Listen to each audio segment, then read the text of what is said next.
Hello दोस्तों, सुनो कहानी में आपका स्वागत है। आज की कहानी का शीर्ष है नवजीवन। बुक स्टॉल पर नई रीडर्स डाइजेस्ट देखते ही रोनीत की बाँझें खिल गई। पन्ने पलटते हुए वह कब उसके लेख में खो गया उसे ध्यान ही नहीं रहा। पूजा की ऊंची पुकार से उसका ध्यान भंग हुआ।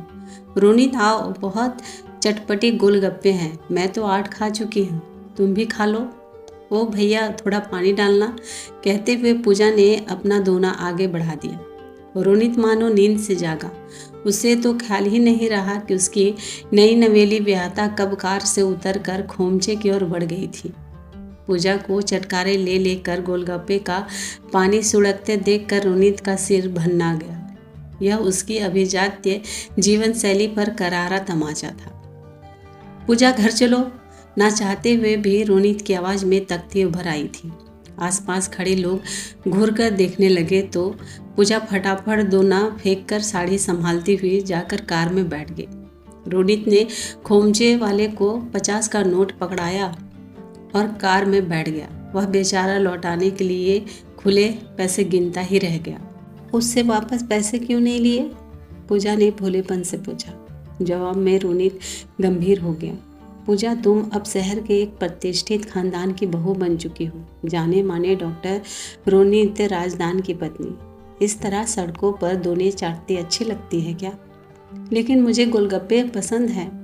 पूजा की हसरत भरी नजरें अब भी पीछे छूटते जा रहे खोमचे पर टिकी थी। गोलगप्पे और खाने में थोड़ा चटपटा पानी पीने की हसरत मन में दबी रह गई थी। कितने गंदे हाथों से ये लोग बनाते और खिलाते हैं। इतना अनहाइजीनिक फूड खाकर तुम बीमार हो जाओगी। रोज मैं अस्पताल में ऐसे 50 मरीज देखता हूँ। पूजा को रुआंसा देखकर रोनित थोड़ा नरम पड़ गया। नई गाड़ी और नई बीबी के सम्मुख मर्द वैसे ही बीछ जाते हैं।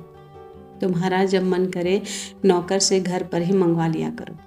पूजा कहना चाहती थी कि उसमें यह लजीज स्वाद और मज़ा कैसे आ पाएगा, पर संकोच के मारे चुप्पी साध गई। पूजा एक उच्च मध्यवर्गीय परिवार से थी।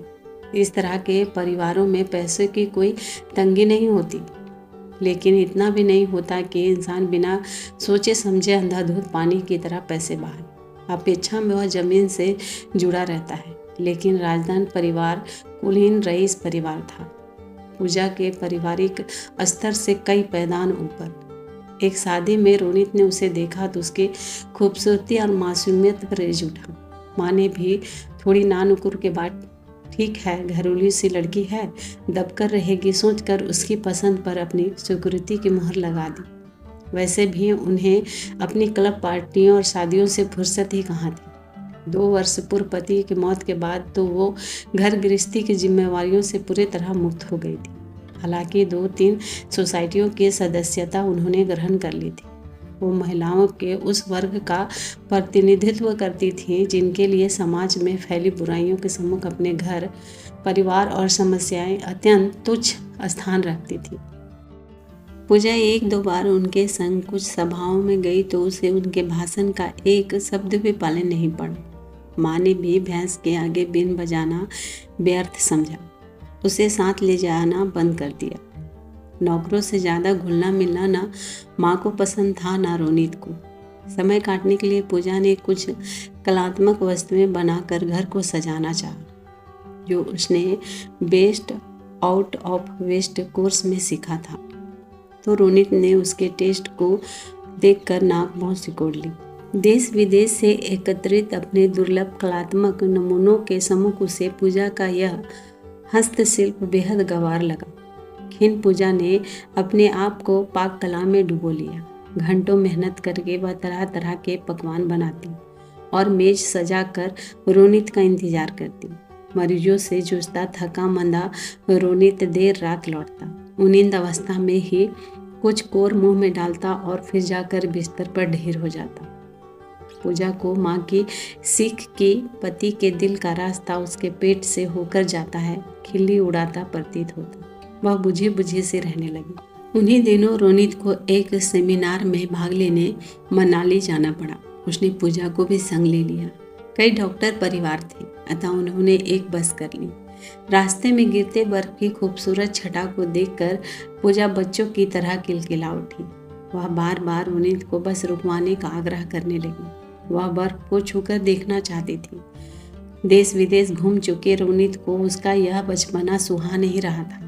वह साथ ही डॉक्टरों से किसी पेचीदा केस के बारे में वार्ता करने लगा। तभी पूजा ने ड्राइवर से टॉयलेट जाने के लिए बस रुकवा ली।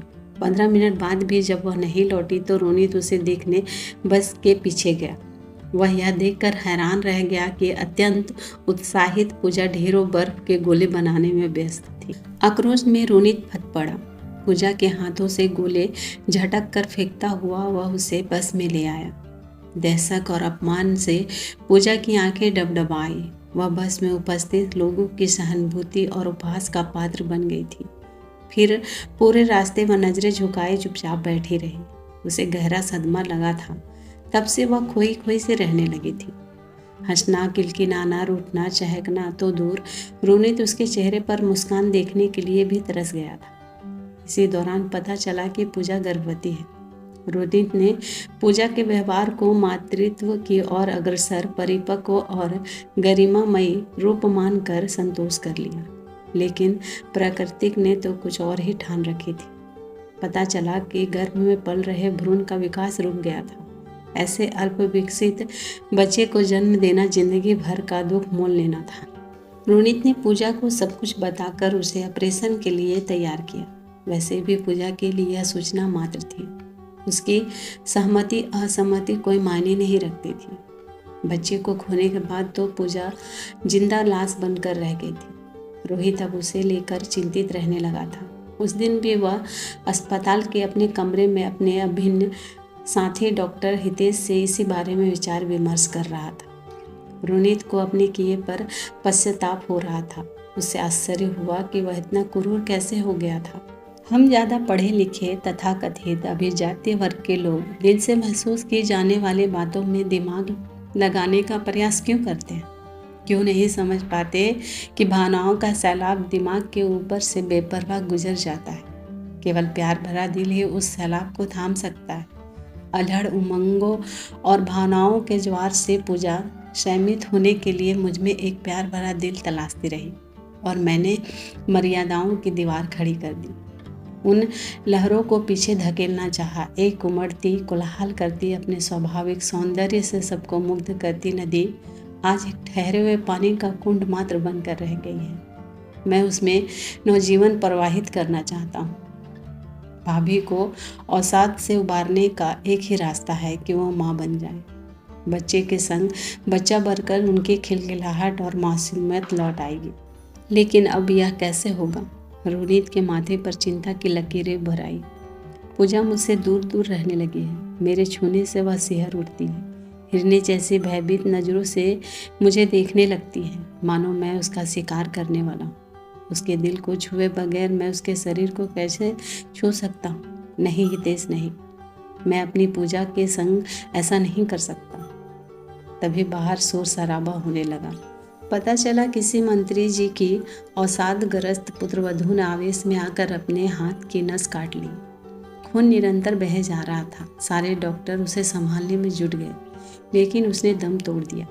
लड़की की माँ रो रो कर एक ही बात दोहराई जा रही थी कि मेरी फूल सी बच्ची को इन बड़े लोगों ने रौंद डाला। रोनित को बार बार सामने पड़ी लाश में पूजा की शक्ल नजर आ रही थी। वह पसीने से तरबतर हो गया। हितेश ने उसे घर जाकर आराम करने की सलाह दी। रोनित घर पहुंचा तो पूजा उसे कहीं दिखाई नहीं दी। घबराहट में उसने पूरा घर छान मारा। पीछे दलान से उसे खिलखिलाहट की आवाज़ सुनाई दी तो वह तुरंत उधर भागा। पूजा गिल्ली मिट्टी में बैठी थी और एक छोटी सी बच्ची उसके पांव पर मिट्टी को रख कर घर बना रही थी। रोनित को सामने पाकर पूजा सकपका गई और हड़बड़ाकर उठ खड़ी हुई। उसके साथ ही घर टूट गया। बच्ची बुक्का फाड़ कर रोने लगी और गंदे अंकल कहती हुए एक और भाग गई। ये टीनी है, माली काका की पोती, छुट्टियों में आई हुई है, साथ खेलने की जिद करने लगी तो मैं अभी पाँव की मिट्टी धोकर आती हूँ, आप अंदर चलिए। पूजा को रोनित की नाराजगी का खौफ था तो अपराधी बने खड़े रोनित को अफसोस था कि ना चाहते हुए भी क्यों उसके हाथों कुछ ना कुछ अनर्थ हो जाता है। अगले दिन भी रोनित का अस्पताल में मन नहीं लगा तो वह जल्दी ही घर लौट आया। बाहर से ही उसे कमरे में टीनी की उपस्थिति का आभास हो गया था, लेकिन अंदर का दृश्य देखकर वह सन रह गया। एक गंदे से पप्पी को हाथों में उठाए टीनी उससे पूजा को गुदगुदी करवा रही थी।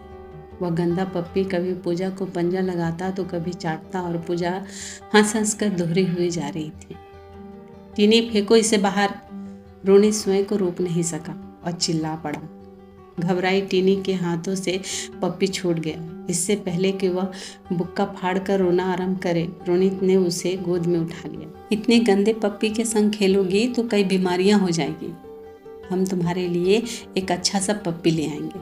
शाम को रोनित टीनी और पूजा को बाजार ले गए। अपने एक परिचित से उन्होंने एक प्यारा सा पप्पी खरीदा। टीनी ने हाथों हाथ उसका नामकरण भी कर दिया, टमी। टीनी का उत्साह देखते ही बनता था। वह लगातार टमी से बातें किए जा रही थी। पूजा भी बहुत खुश नजर आ रही थी। रोनित ने एक जगह कार रोक दी। यह शहर का सबसे प्रसिद्ध चाट वाला है। टीनी, मेरा तो मन चाट खाने को कर रहा है। हुर्रे, मेरा भी, चलो आंटी। टीनी पूजा का हाथ खींचते हुए ले गई। तीनों ने भरपेट चाट खाई। अब तो यह रोनित का सगल बन गया था। वह लगभग रोज ही ऑफिस से जल्दी घर लौट आता। तीनों या तो लॉन में टमी के साथ खेलते या घूमने निकल जाते। टमी टीनी और पूजा से खूब घुल मिल चुका था, तो दूसरी ओर पूजा भी रोनित से फिर से खुलने लगी थी। उस दिन मौसम बड़ा सुहाना हो रहा था। आसमान में ठहरी बूंदें कभी भी नीचे बरस सकती थी। टीनी टमी को पास के ही पार्क में सैर कराने ले गई थी। पूजा रोनित का इंतजार कर रही थी। उसके आते ही वह उसे टमी की दिन भर की शरारतों का ब्यौरा देने लगी। एक माँ अपनी शिशु की मासूम हरकतों का पति के सम्मुख विवरण पेश करते हुए जिस तरह से उल्लास से बौरा जाती है, बिल्कुल वैसा ही अवस्था इस समय पूजा की थी। वह क्या कह रही थी, रोनित को कुछ सुनाई नहीं दे रहा था। रोनित को नजर आ रही थी तो बस हवा के वेग से पूजा के चांद से चेहरे पर झूल रही लट, काजल से सजे उसके फैलते सिकुड़ते नयन, धनुष आकार भवें और गुलाब की पंखुड़ियों से खिलते बंद होते उसके होंठ। तभी हवा का एक तेज झोंका अपने संग पानी की बौछार ले आया। पूजा चौंक कर संभले इससे पहले रोनित उसे गोद में उठाकर अंदर ले आया। बेड पर पूजा को लेटाकर वह उसके ऊपर झुक गया। हौले से उसने पूजा की आंखों पर आई लट को पीछे किया तो पूजा को उसकी आंखों में प्यार का अथाह सागर उमड़ता हुआ नजर आया। शर्माकर उसने नजरें झुका ली।